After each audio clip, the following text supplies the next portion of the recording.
So I'm gonna put my jump board in. This is probably one of my favorite things to do, and I think that I've given people this as an option before. Like online, I'm like, oh, have you tried your jump board? It's super great.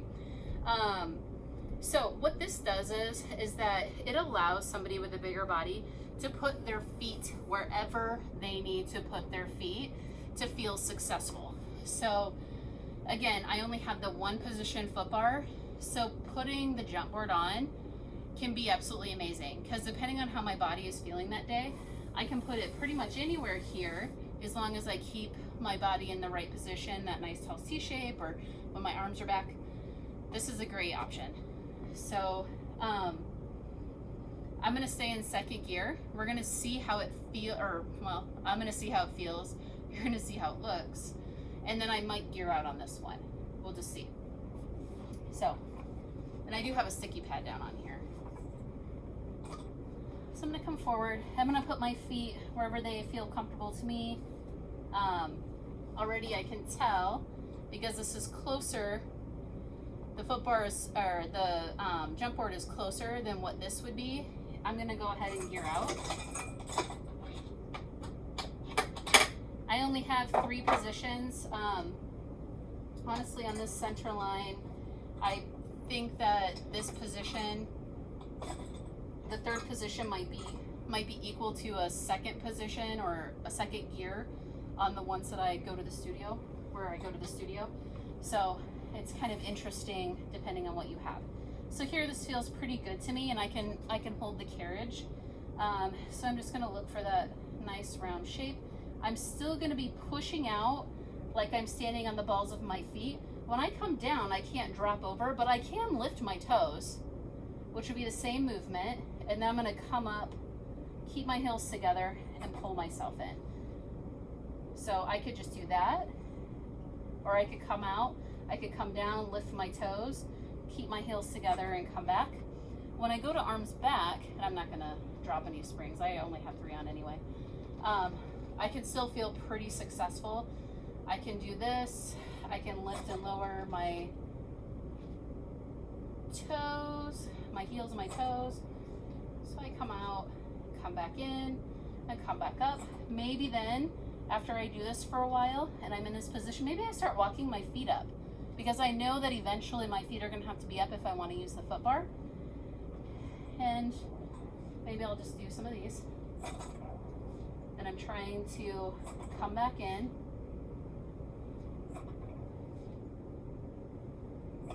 So really, if that was a little bit too tough for me, I could come down here. As you can see, this is nice and open for me, right? I can stretch, I can be in my position.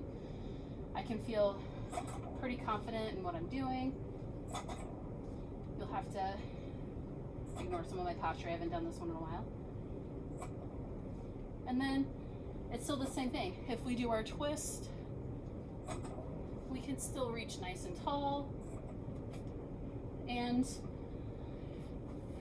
that's about it. So hopefully there were at least some tips in here that you'd like. Sorry I stumbled through this video. I decided I'm just gonna shoot the video once and call it good, because I knew I was gonna screw up, didn't know how long the video was gonna be. So just to recap, do what works for your body. Try a few things out, and be aware of, as always, slippery things or things that can slip, those types of things. But gearing out is good. There are advantages and disadvantages. Advantage, opens up the body, especially for somebody who's larger in the middle, larger in the chest, opens up the body, but then could create an issue for them being able to come all the way in. So that's the thing. But at least letting them get in that position and try, eventually they'll get there. So gearing out. And then what was my other one? Oh, the foot bar, lowering the foot bar. So not having it in the high position. This is a regular position, but if you have the chance to get it in that lower position, that would be great.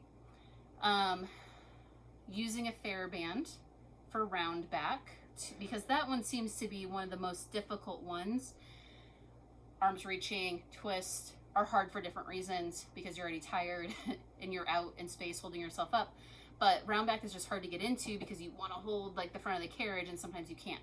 So having that TheraBand, thinking roll up. If I'm doing a roll up, like a roll back and then roll up and pressing that band out, I can get myself forward and hopefully my legs will be in a good position. So the TheraBand's good. Again, I had one in there where you could sit up on something, maybe a 3-inch, very wide, maybe an 11 by 8 or a 12 by 8 yoga block, maybe a 3-inch tall one is probably my favorite. I have a 2-inch that I like, but some people might need to be a little higher. Again, you might not be able to touch the front of the carriage if your arms are shorter. So you need to be aware of that. Maybe you could do the front of the block or maybe underneath your body. But no, if you have somebody grab underneath their body and they're not strong enough to hold themselves up in this position, when they go back and then when they come forward, they might be here. I mean, this looks like an exaggeration, but it's really not. Like, that could be a real thing. Putting the box back behind so that you have something to press into is nice. If somebody knows that they need to press their lower back in and to continue to press back as they come back in, that can be really nice for them. When you have something to press into there, you don't have to worry as much about holding on to something, like holding the carriage or getting your hands on the carriage, because you have something that's going to stop you from falling back. Disadvantage to that one would just be arms back, because my arms were long, so I could grab back behind, but some people won't be able to. So just being aware of that, you know, maybe even holding arms back, like on the, you know, on the front of the box could work. I didn't show that, but that might be an option. Great for arms reaching, could be great for twist. Could twist over the box, like the rib cage over, depending how tall you are. And then the fabulous Jumpboard, which is, I think, amazing because you can pretty much be geared in or geared out and put your foot anywhere on this place, anywhere on this Jumpboard, and try and find a position that opens you up and allows you to do the exercise the way that you need to. So it should be able to get you into the position to hold the front of the carriage, and to be able to lengthen and really get forward. So even if I was to scoot really, really, really far forward, like my hands are all the way down here, I obviously can't be here, which is where sometimes we are when they want us to be geared all the way in, but I can move my feet down and then I can press out from here and then come back in. Now, again, the only weird thing about having the Jumpboard is that it's a flat surface, so you can't bring your heel under and, you know, underneath the foot bar because it's not there.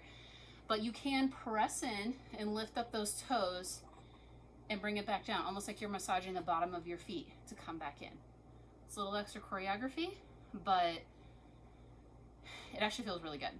So the only disadvantage to this is, do you actually have a Jumpboard? Does your studio have a Jumpboard? And if you're doing stomach massage, would they allow you the time to actually